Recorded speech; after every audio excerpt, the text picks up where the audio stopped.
Hey everybody. I just wanted to take a few minutes to go over some of the changes to Foundry that you will see starting this coming Sunday. I did an upgrade from version 12 to version 13, and there are a few different things with the user experience that you're going to notice. And so this is just going to cover the highlights. It's meant to be a short video to cover how to set it up however you like and what's convenient for you. So as you can see on the screen here, this is what you'll see when you come in. You'll notice that the game paused logo has changed a little bit, slightly different appearance there. You'll also notice that there's no longer this bar over on the right-hand side that defaults with the chat. So before it was the bar, and then all of these options here were listed horizontally. Now they're vertical. So now if I click on chat messages, it does bring the bar out. And the same with any of these that you go to. You go to actors, they're all in a vertical style rather than horizontal now, but the same options are still generally available there. So you'll also notice that there's an amount of all the boxes are the same, but you may notice that some of these, like here on the dice tray, is sort of transparent. So are all these hotkeys down here. If you hover over them, they become less opaque. Um, all these options over here, but they're mostly in the background. To adjust that, if you go over here to game settings and go to configure settings, that'll bring up this menu. Make sure you're under core and then configure interface. So for starters, it'll probably default you to dark. That's what it did for me anyway. So theme and color scheme here, you have a couple of options. So this is dark. All the defaults are dark. These boxes are dark. This over here is dark. So if you change interface to light, that's what that looks like. That makes it brighter. You have dark, or you can do browser default. However you have your browser set up, if you have it set to dark or light, it will follow that. Personally, I'm a fan of the contrast of light, so I'm going to keep it there. The same is true with applications. So if I select light here, all of these boxes that get brought up are going to be brighter, and if you have it as dark, they're going to be darker. So once again, I'm just going to have it be light. The next thing is interface size. So you notice that this bar is pretty thin. All these things are fairly small. They don't take up a lot of real estate on your screen. If you would like, you can go to interface scale. And if you move this up, all of these get bigger. So icons grow in size, the bar gets wider so you can read it better maybe, um, or you can make it super small if you really don't want to see it in game, or on the super large.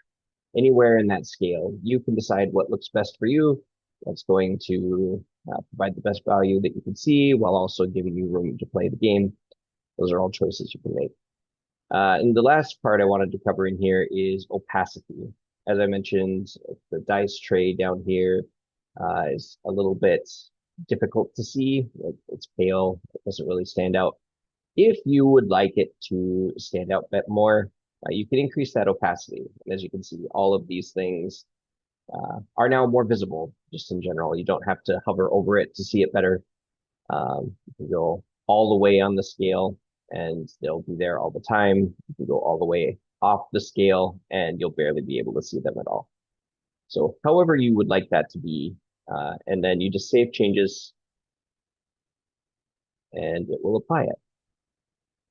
So those are some of the user interface basic setting items that you're going to have to deal with. So also in here, I wanted to show some of the differences. So normal out of combat movement. If you select your character here, I have Cedric for my demonstration like I usually do. If I grab him and move, so it shows how far he's moving, right? And it doesn't really matter where he's moving because you're out of combat. It doesn't really matter how long it takes you or how many actions it takes you to do something. However, where this changes a little bit is when we initiate a combat. So we're going to do that. We are going to set combat state up.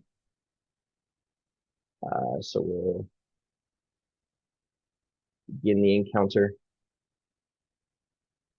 Okay, so you will notice here on Cedric's turn, now there's a little icon underneath him. There's this little rotating and pulsing dice.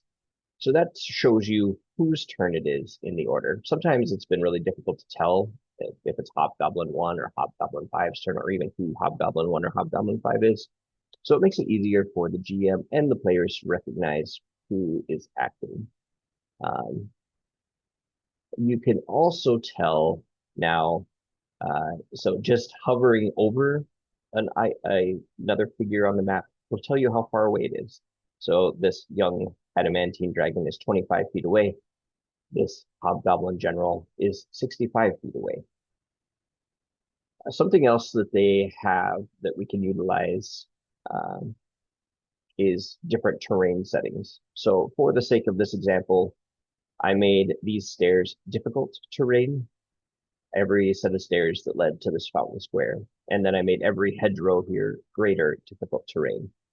So what does that mean?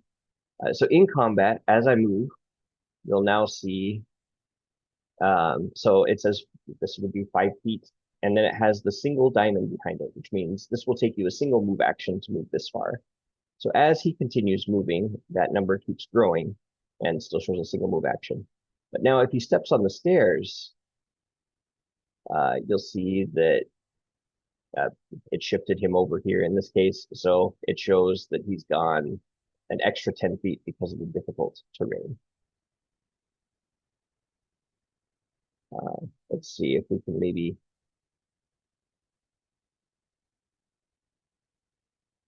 So if we want to go up like this, and now you see that there's 2 diamonds behind it because it's 35 plus 5 feet. Cedric's speed is only 25 feet, so it takes 2 move actions to get here. So I'm doing some zigzagging. So now we're at 50 feet, and that has the 3 diamonds. It takes all of my actions to do this movement.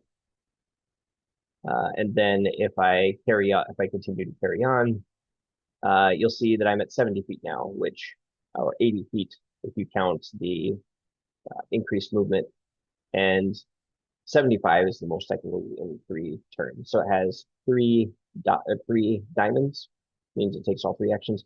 And it has an exclamation point behind it to show that you've gone over your maximum for the turn. Just kind of a handy feature that it takes into account all of these things.